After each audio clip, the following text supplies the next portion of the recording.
What is it? That's a really difficult first question.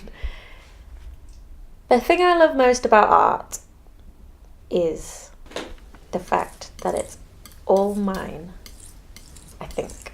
I think that's what I love the most. It's all mine and no one else is part of that. And that sounds really selfish, but I love, like, being able to make something all by myself that no one else has helped me with, and it means so much to me. And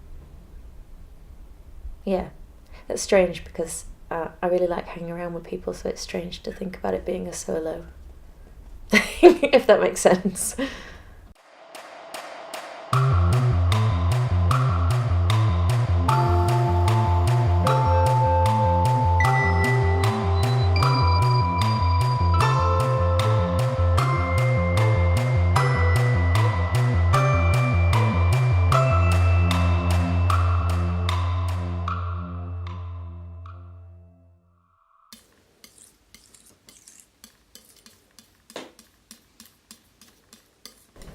So when I paint, I mostly listen to music, and I couldn't tell you. It's really it's really hard to explain, but when you paint, it's almost like a dream. Mostly I'm thinking about where the painting's going, what brushstroke I'm going to do next. A lot of the time I'm imagining the finished painting and trying not to panic that it's going wrong and it's going to be terrible, or this painting's going to ruin me, and you have to squash a lot of those thoughts.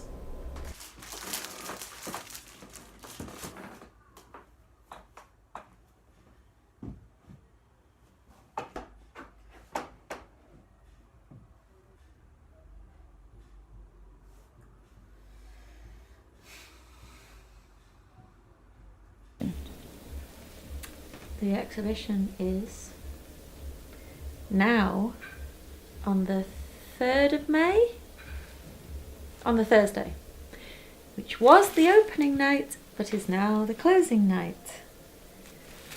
But that's fine. That's fine. It's difficult. It's a difficult one because it's a constant struggle in my head of feeling like I have to promote myself. I have to. If this is what I want to do full time, I'm not going to do it without putting my paintings out there. But at the same time, it's terrifying, the thought of putting my work up for people to see. It's like this constant dilemma, I have to do it if I want to get to where I want to get, but I really don't want to do it because of what I am.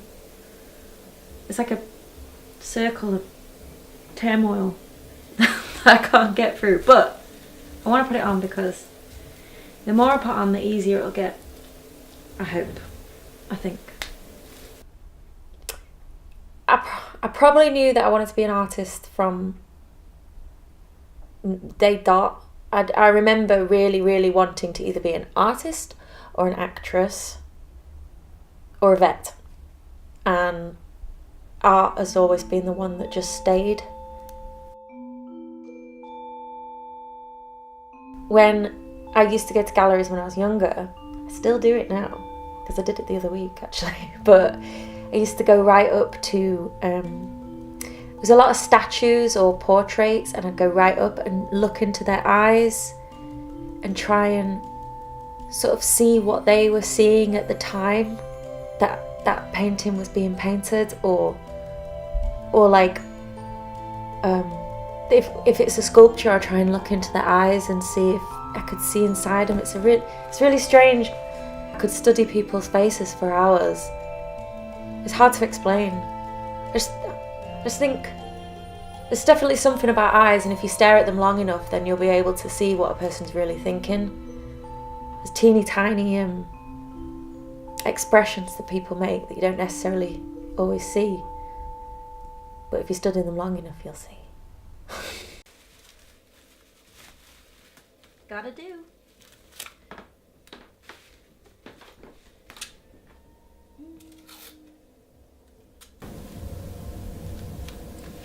It's Charlie. Ready to go on her adventures. This is the baby of the bunch. This is going to be, I'm going to do it in chronological order, I think, because I think the exhibition is about the past couple of years and how far I've come, and this is quite a defining piece for me for that, because this was, I don't know if you'll be able to see, but this was painted at just the lowest time. So I think a lot of the exhibition pivots on it. So I made that like the poster child of the exhibition, if that makes sense.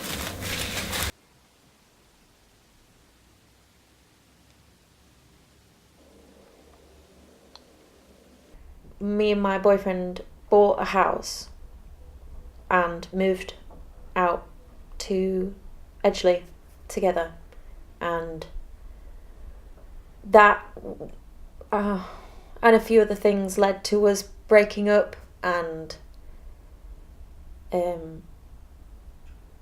going from owning your own 3-bedroom house, cats, boyfriend, white picket fence,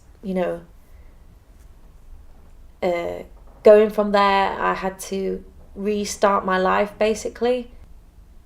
When I owned the house, one of the bedrooms I used as a studio, and I never used it. And I never fucking went in there. It was like, it just ended up this pile, and I think I did one painting while I was there. And when I got the studio, it was my space, and I could mess it up as much as I wanted. And, you don't have to worry about carpets and walls, even though it did have a carpet. But it was where I could go, and it was like, because I was living in a flat with someone that I didn't know very well, but I needed my own space that I could go and feel safe and express myself without anyone judging me. So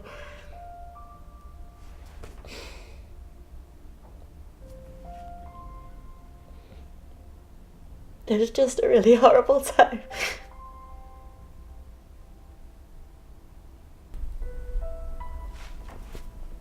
But if I didn't have that studio, then I don't know what I would have done, because I didn't have anywhere to go.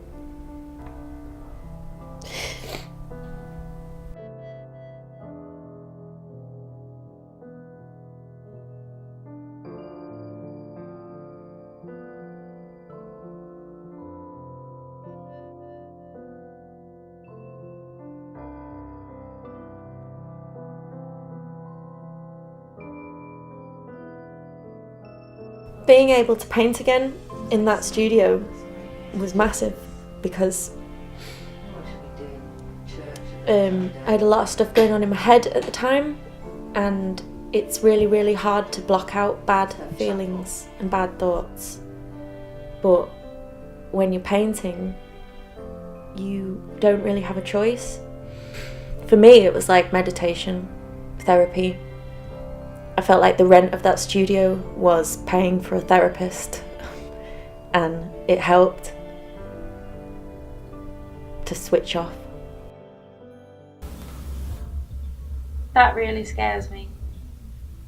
The thought of it being just a room with just me in, and not really anyone turning up. That terrifies me. Like, that thought makes me feel sick.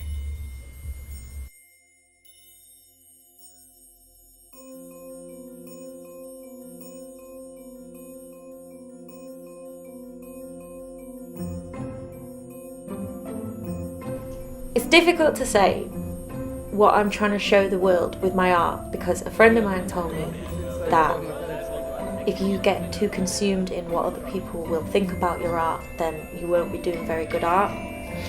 So mostly I try and just paint for myself, and you know, if someone wants to read something into it, then that's great. Like, there's no particular like thing I want to show the world. I sometimes find it quite interesting to be able to go, I painted that when this was happening to me, or you know, I painted that after that happened. But there's no real message other than, aren't people cool looking?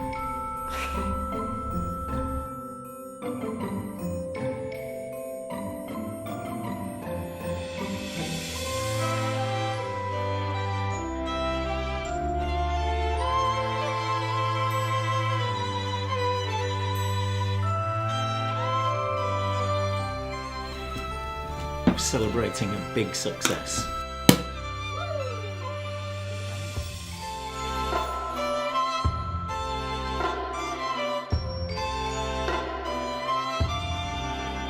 I think the exhibition went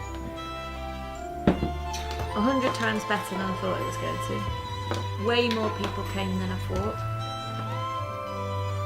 and it was just really fun.